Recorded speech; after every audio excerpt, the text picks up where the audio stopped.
Hola gente de nuevo, espero se encuentren muy bien. Bueno, lo primero que quiero es enviarles mucha buena vibra y desear que todos ustedes y sus seres queridos se encuentren con mucha salud y que todos salgamos bien librados de esta crisis mundial. Hoy vuelvo para recomendarles 5 documentales que he visto recientemente, unos más recientes que otros, pero bueno, los 5 me han gustado muchísimo y son 5 documentales que están relacionados o que todos tienen que ver con el área o el género de la investigación, del crimen, del suspenso, y los 5 son historias reales, por supuesto. Así que bueno, espero los disfruten en estos tiempos de agilamiento y de encierro y de cuarentena. Se los voy a decir en orden aleatorio porque bueno, los 5 me gustaron muchísimo y espero que a ustedes también les guste. El primero que les voy a mencionar se llama El Ratty Horror Show. Es un documental que salió en el año 2010. Es como que dirigido, escrito, producido por el periodista de nacionalidad italiana Enrique Piñeiro. Él nació en Italia, pero creo que prácticamente toda su vida la ha pasado en Argentina. Y este documental es muy interesante por la historia tan rocambolesca que cuenta. De verdad es una historia totalmente increíble que parece que alguien la hubiese escrito para una película, pero no, fue lamentablemente real. Y bueno, imagínense, cuenta la historia de Fernando Carrera, un hombre común argentino que sale un día en su automóvil pues a pasear o a hacer cualquier cosa, y cuando está en un semáforo esperando que la luz cambie, ve por el espejo retrovisor que varios hombres armados se le acercan en 2 automóviles apuntándole. Él por supuesto se asusta y acelera porque creen que lo van a robar. Además eran hombres que no estaban identificados, que estaban vestidos como civiles, y por supuesto él acelera, pero ellos comienzan a dispararle en medio de la vía pública, a plena luz del día, y pues él queda inconsciente por uno de los disparos, pero su automóvil continúa andando hasta que se detiene porque choca contra algo, pero en ese trayecto atropella a varias personas y asesina a 3. Lamentablemente una de estas víctimas fue un niño de apenas 6 años. Esto por supuesto, bueno, cuando el auto se detiene, estos hombres que lo persiguen se bajan y continúan disparándole en medio de la gente y a plena luz del día y en una vía muy transitada. Milagrosamente este hombre logra sobrevivir, pero bueno, la gente quedó totalmente indignada porque empezaron a declarar, salieron testigos diciendo lo que sucedía. También cuando comenzó la investigación, las personas encargadas de la investigación empezaron a declarar también, y resulta que se contó la historia de que este hombre era un criminal que estaba huyendo de estos otros hombres que eran policías, pero no estaban identificados. Pero que bueno, en medio de esa persecución sucedió lo que sucedió, que él era un criminal que tenía varios delitos encima. Al final, bueno, resultó ser que este hombre fue condenado a 30 años de cárcel. Fue atacado muy fuerte por los medios de comunicación. Gran parte de la sociedad llegó a odiar a este hombre y fue muy polémico y muy televisado este caso.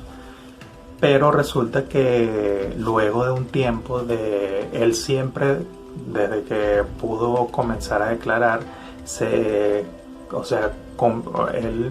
él indicaba o sostenía su inocencia, mantenía su inocencia. Él decía que era inocente, que todo era un show armado para acusarlo de algo que él no entendía que estaba sucediendo. Él nunca entendió desde el principio qué sucedió, que todo era para acusarlo a él, que él sabía que había otras personas más poderosas o muy poderosas detrás de todo esto, y que sabía que se cometieron errores, pero que no los querían aceptar porque obviamente implicaban a personas muy importantes del sistema judicial, de los cuerpos de seguridad e incluso de la política argentina. Así que él sabía que lo estaban utilizando como chivo expiatorio, pero bueno, nadie le creyó y pagó su condena. Pero eventualmente la verdad salió a la luz y pues todos se dieron cuenta de la podredumbre podredumbre del sistema judicial y de los cuerpos de seguridad de Argentina, que prácticamente es lo mismo en todos los países de Latinoamérica. Así que finalmente, después de pagar una larga condena, este hombre quedó libre. Se demostró su inocencia, se demostró que se inventaron testigos, que se inventaron testimonios, que se dijeron mentiras en el juicio, en los juicios que hubo, y que mucha gente importante del Poder Judicial y de los cuerpos de seguridad mintieron para lavarse las manos y que la culpa recayera en este hombre que que era totalmente inocente. Es un documental bien interesante. La narración está muy buena. Quizá la producción es muy básica, pero tiene algunos recursos audiovisuales muy interesantes. Pero de verdad la historia en sí es increíble, es apasionante, y la forma en que la narra Enrique Piñeiro es maravillosa, porque de verdad te das cuenta de verdad te causa gran indignación y te da asco ver a qué nivel de injusticia y de impunidad se puede llegar en un país. Bueno, se los recomiendo. El otro que les quiero mencionar se llama Fire, The Greatest Party That Never Happened. Es un documental que salió el año pasado, el 2019, y trata de un festival de música que se iba a dar en una isla del Caribe, y estaba siendo organizado por Billy McFarland y Ja Rule. Billy McFarland es un jovencito. En ese entonces, cuando estaba organizando el festival, tendría como 25 o 26 años, y un jovencito que años atrás había adquirido mucha notoriedad y había obtenido muchos ingresos por un invento que había realizado. Creo que era algo relacionado con una tarjeta de crédito, que le dio empezó a llamar mucho la atención, le dio mucha notoriedad, y empezó, como les digo, a tener muchos ingresos, y empezó a codearse con la crema innata, por decirlo de alguna manera. Entonces, pues nada, empezó a codearse con personas con mucho poder, con mucha influencia, y esto le gustó mucho. Empezó a tener una vida como muy, pues, de alta élite. Y en ese momento que él está disfrutando de su éxito, decide organizar un festival de música en una isla del Caribe, algo totalmente innovador, y se alía con Ja Rule, que es un rapero que yo de verdad lo conocí en este documental, pero parece que tenía cierto renombre en ese entonces. Bueno, ellos dos se asocian y empiezan a organizar este dichoso festival. Comienzan a contactar a muchos influencers, a modelos internacionales como Bella Hadid, Kylie Jenner, para que en sus redes sociales comiencen a publicitar este festival. Empiezan a hacer una publicidad a lo grande en la isla, empiezan a grabar varias promos, contactan con una agencia de publicidad muy reconocida que empieza a manejarles las redes sociales y a crearle una campaña de publicidad bastante grande. Pero todo resultó ser un desastre, porque este bendito festival pues terminó siendo uno de los grandes fraudes del siglo XXI, o de lo que va el siglo XXI. Es un documental bastante sorprendente, porque wow, vives la tensión de cómo poco a poco el desastre va creciendo. O sea, el desastre realmente es inevitable e inminente, pero por la soberbia y el hambre de grandeza de este joven Billy McFarland, pues él no se detiene. Él quiere llegar hasta el final con este festival, que cualquier persona con criterio se hubiese dado cuenta que no iba a funcionar. Lo mejor hubiese sido cancelar todo a tiempo, pero él quiso llegar hasta el final y resultó ser un desastre horrible. La gente que asistió vivió momentos muy angustiosos. De verdad es increíble ver qué tan lejos llegó este chico con este desastre, y a cuánta gente afectó, cuánta gente se vio involucrada, fue víctima de su inconsciencia. Así que de verdad que es bien interesante este documental porque te das cuenta no sé, lo idiota que hay que ser para llegar tan lejos en un fraude así como este, para cometer un fraude como este. Se los recomiendo, este es de Netflix, el primero que les hablé, el Ratty Horror Show, lo pueden ver en YouTube, está totalmente disponible. Este sí es de Netflix y creo que hay otros dos documentales sobre este festival porque realmente fue algo que impactó muchísimo por toda la publicidad que obtuvo este supuesto festival que nunca se llevó a cabo. ¿Qué no me gustó de este documental? Por lo menos el de Netflix, que fue el que yo vi, que ellos no, o sea, hacen ver a la agencia de publicidad que le hacía toda esta campaña publicitaria a los organizadores del festival,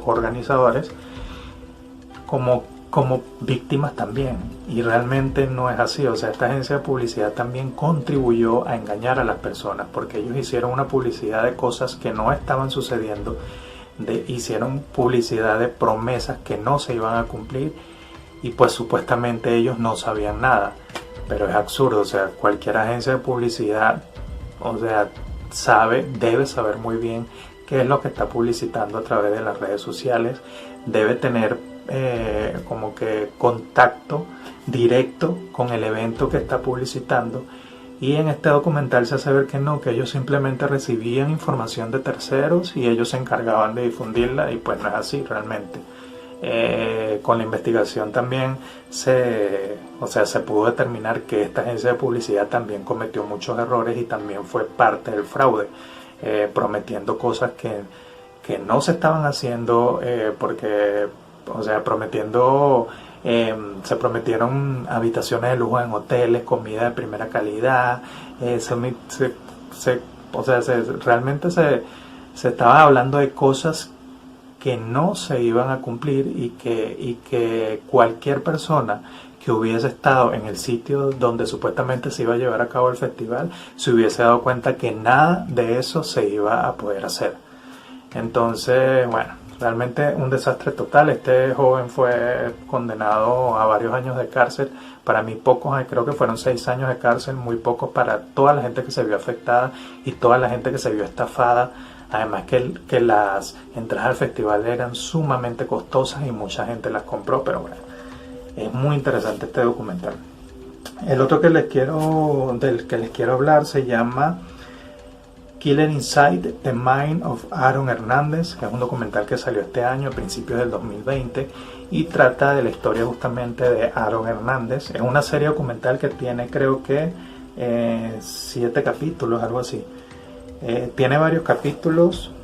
A ver si tiene, bueno, no recuerdo ahorita, creo que tiene 5 o 6 capítulos. Y trata de la historia de Aaron Hernández. Aaron Hernández fue un jugador de fútbol americano. Bueno, ustedes deben saber que el fútbol americano es el deporte en Estados Unidos, es el deporte más importante en este país. Y él fue un jugador que comenzó desde muy jovencito en este deporte. Apenas tenía 17 años cuando entró en la NFL, que es la National Football League.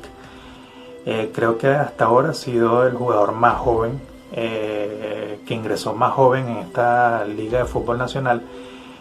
Y pues comenzó a tener mucho éxito y muchos logros desde muy jovencito.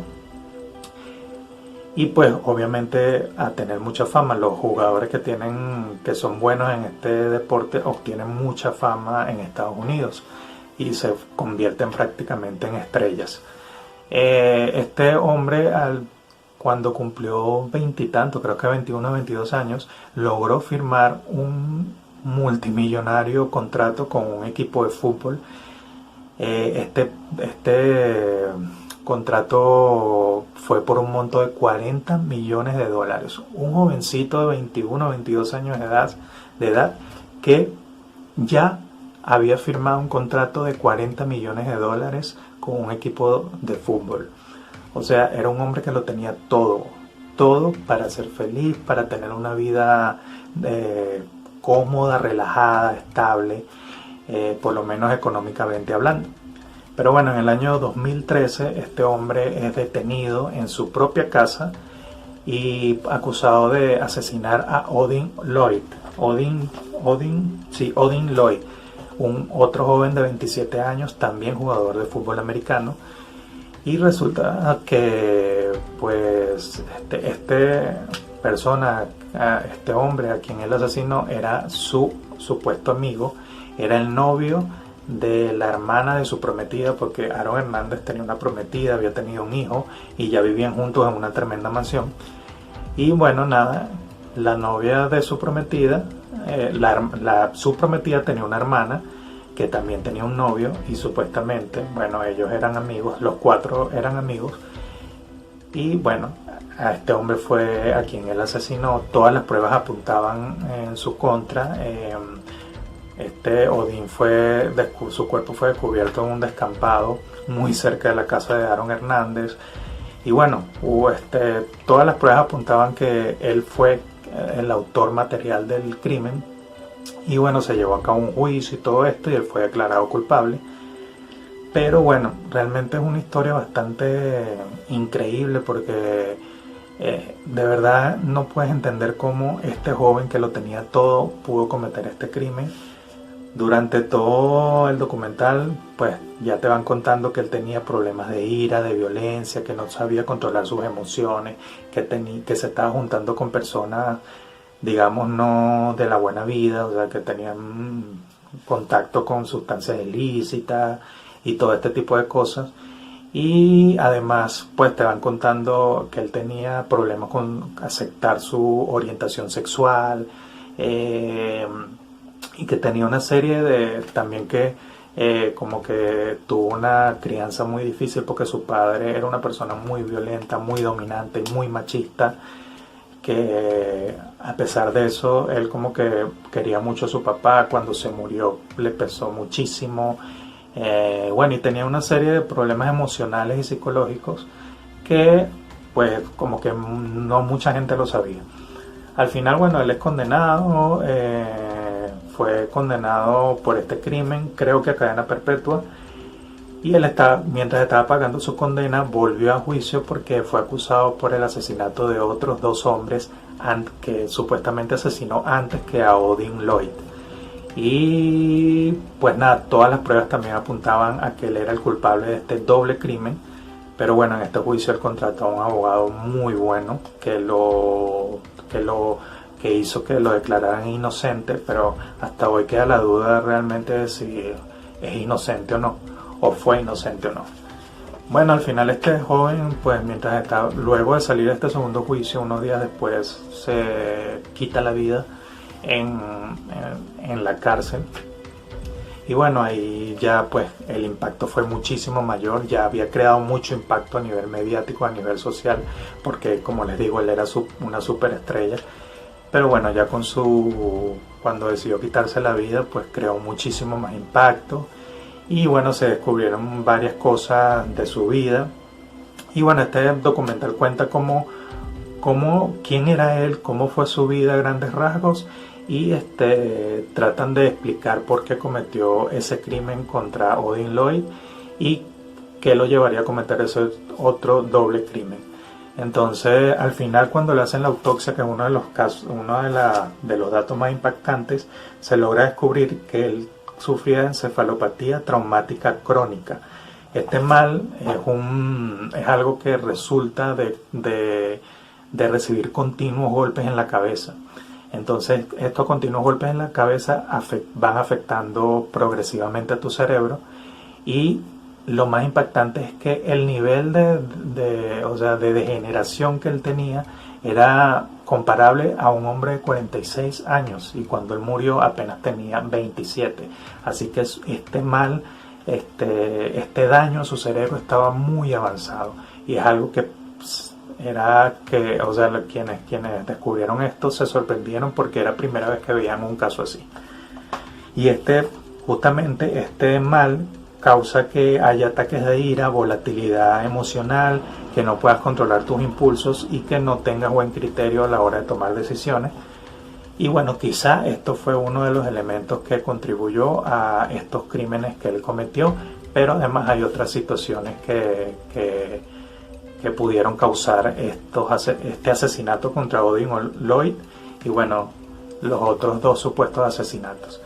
Es un documental bastante emotivo porque también sacan conversaciones que él tenía desde la cárcel con sus seres queridos y sus familiares y bueno, son conversaciones bastante emotivas donde él de alguna manera cuenta cosas que nunca había contado.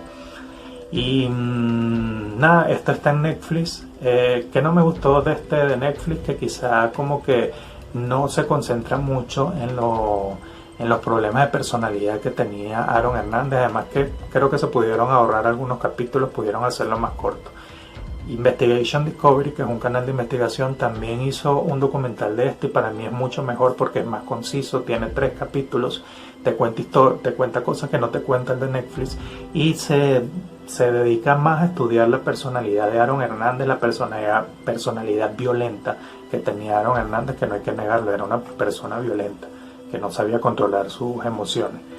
Que no, esto no lo hace el de Netflix, Netflix lo ve un poco más romántico. Pero bueno, y el de Netflix tampoco se detiene mucho porque él cuando estaba preso tuvo una relación homosexual con otro reo y tampoco hablan mucho de eso, pero fue algo que al parecer le impactó mucho a Aaron Hernández porque él llegó a escribir en unas cartas que dejó para que las leyeran luego de su muerte, que él amaba a este hombre, a este otro preso. Entonces como que Netflix no toca mucho ese tema. Pero bueno, realmente pueden ver cualquiera de los dos. Totalmente como que emotiva esta historia de esta persona. Les voy a hablar ya de The Keepers. The Keepers es un documental que salió en el año 2017. Es una serie documental de 7 capítulos. Y habla del asesinato de una joven monja en el año 1969 llamada Cathy Cesnik. Cathy Cesnik.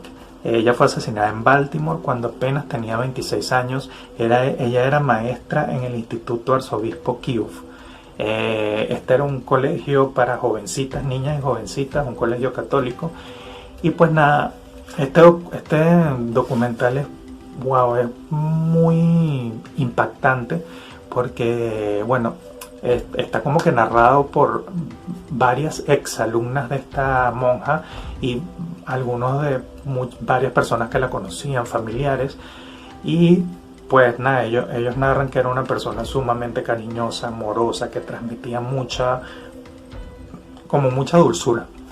Entonces, pues nada, esta monja, según lo que ellas narran, como que mientras fue maestra en este colegio, ella tenía una relación muy cercana con las niñas confiaban mucho en ella y ella se empieza a dar cuenta que estas niñas, cuando eran llamadas a la oficina del director, que el director era el padre Joseph Maskell, que es otro nombre del demonio, un hombre horroroso, de verdad, que era padre católico. Bueno, cuando estas niñas eran llamadas a su oficina, ellas tenían mucho miedo, estaban muy asustadas, y ella comienza a indagar y se da cuenta que hay algo sospechoso y que incluso puede haber, ella se da cuenta que hay abusos sexuales, hacia estas niñas. Bueno, resulta que cuando ella descubre todo esto, que habla con las niñas para que le cuenten la verdad, ella parece que decide tomar acciones y de alguna manera creo que lo conversa con este padre y es asesinada. Es asesinada muy cerca de su casa. Su cuerpo es conseguido 1 mes y medio después en un descampado. Y bueno, narra toda la historia de por qué la investigación no se llevó de la manera correcta, porque la investigación en ese tiempo fue un desastre, hubo muchas irregularidades, hubo mucha desidia, hubo mucha indiferencia, como que la investigación nunca avanzó. Pero resulta que este padre tenía conexiones muy fuertes con la policía y con el sistema judicial y con políticos, y parece que guiaba un grupo que violaba a estas niñas en el propio colegio, en su oficina. O sea, él llevaba a varios hombres para que violaran a estas niñas. Así que es un documental bastante indignante por la cochinada y la podredumbre que hay detrás de la Iglesia Católica, que sigue existiendo, y de estos casos de violación y de abuso sexual y de acoso y de violencia que aún siguen existiendo, pero que bueno, que vienen desde hace mucho tiempo. Así que es un documental que tiene 7 capítulos. Lo que no me gusta tanto es que quizá también pudieron hacerlo en menos capítulos porque a veces se torna un poco repetitivo.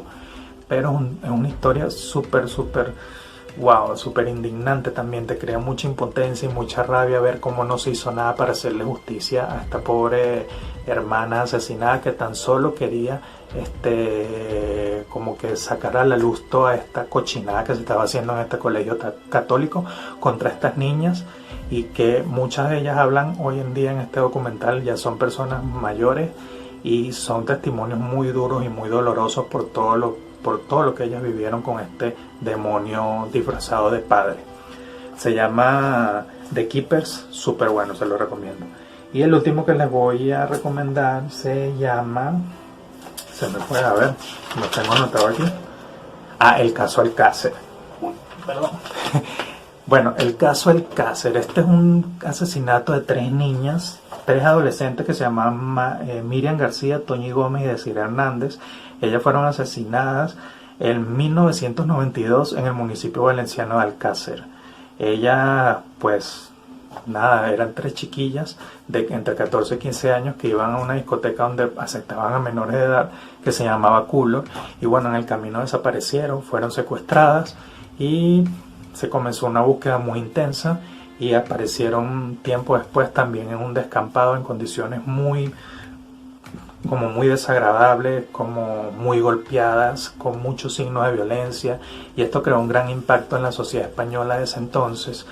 Y este documental es una serie documental también, tiene varios capítulos, es de Netflix y narra, bueno, una de las cosas más impactantes de este caso, además del asesinato por supuesto de estas chiquillas, es el circo mediático que se armó. Se armó un revuelo mediático increíble, pero totalmente sensacionalista y amarillista. Se hicieron programas de horas y horas con los familiares de las víctimas, con amigos y conocidos de las víctimas, donde se hacían preguntas muy insensibles, muy duras, muy fuera de lugar. Se hurgaba mucho en las heridas de las personas, o que lo que se buscaba era un sensacionalismo barato, o sea, para llamar, para que aumentara el rating. Todo se hacía por el rating. Entonces se cometieron muchas imprudencias, se faltó muchísimo a la ética del periodismo, que para quienes somos periodistas pues realmente nos da vergüenza, nos da pena ajena ver este tipo de situaciones. Pero bueno, el circo mediático fue horroroso, duró mucho tiempo, y no solo al encontrar los cuerpos, sino que también durante el juicio. Entonces el circo fue terrible, realmente se jugó muchísimo con los sentimientos y con el drama y con el dolor de muchas personas. Y bueno, al final es un caso que tampoco ha tenido solución. Se declaró a 2 culpables, uno de ellos nunca fue detenido porque escapó, y el otro pagó varios años de condena, pero fue liberado por una ley que salió en España que permitía que varios condenados salieran de la cárcel. Pero bueno, al final solo pagaron ellos 2, pero el padre de Miriam continuó por muchos años su lucha y su investigación, y para que este caso avanzara y para que se castigara a los verdaderos culpables, porque él dice que había mucha gente detrás de esto, había políticos detrás de estos asesinatos, porque supuestamente estas niñas fueron utilizadas para grabar videos snuff, que son videos de violaciones reales, que lamentablemente y asquerosamente hay mucha gente que los consume. Y bueno, él dice que habían varios políticos implicados y que por eso la investigación no avanzó. Es otro caso donde la investigación no avanza, que hay muchas irregularidades, que hay muchas trancas en el sistema judicial, y al final no se obtiene la justicia y hay impunidad. Es un caso bastante interesante, ¿verdad? Un caso que marcó a España, y bueno, totalmente recomendado, y está en Netflix. Vean estos 5 documentales, sé que lo van a disfrutar. Ahorita acabo de ver uno que se llama Tiger King, creo que se llama, que ha causado muchísimo revuelo, también es de Netflix, y habla de estas personas que crían animales salvajes, sobre todo tigres, y que tienen parques, como que los muestran, son especies de santuarios, pero al final son utilizados para hacer dinero y los muestran a las personas, están encerrados en jaulas y todo esto. Y es una historia bastante interesante, quizás se las hable luego.